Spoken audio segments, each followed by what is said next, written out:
Дека животот може да биде крајно непредвидлив и дека од другар може да стане најголем душман е примерот на 64-годишниот прилепчанец Милан Атанасовски, кој од некогашен почитуван чаршиски човек стигнал до социјален случај, кој секојдневно се бори со својата сиромаштија. Некогашниот продавач во синџирот од продавници на сега веќе згаснатото, а некогаш успешно трговско предпријатие Центропромет живее со социјална помош од 3800 денари.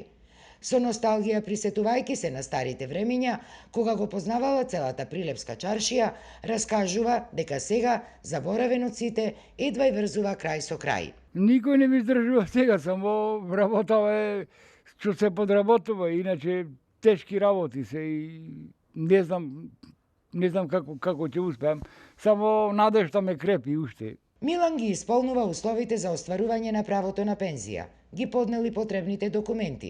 Меѓутоа, како што вели самиот, се плаши да ја добие пензијата, бидејќи заради со години напластените долгови кон државата, стравот од извршителите му ја убивал секоја надеж за подобро утре. Да, извршителите, да не дојде и тие и со 9000 таму, колку е 9 и нешто ми е страв, не знам што ќе биде. Во меѓувреме, за да преживее овој и покрај сета своја мака, сепак позитивен човек, се снаоѓа како знае и умее. За дневна скудна надница извршува различни физички работи, а помага и во локалната црква, која е сместена во кругот од Прилепската болница. Живеачката помилуваме ваму си, таму си, подработуваме со мајстори, со дрва цепење, со ова, со она, животариме.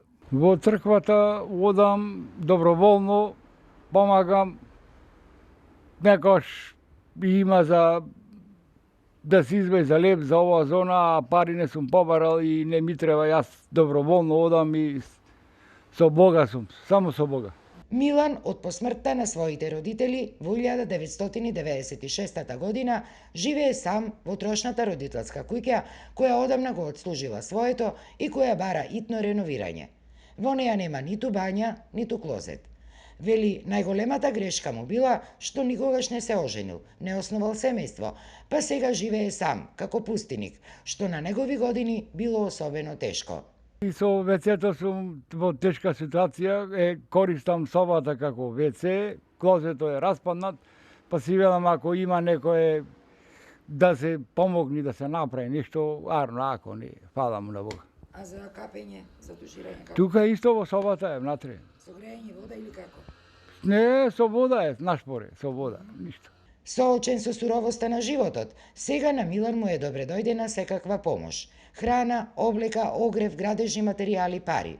Се надева на хуманоста на добрите луѓе, ако не за друго, барем за полесно да ја презими зимата.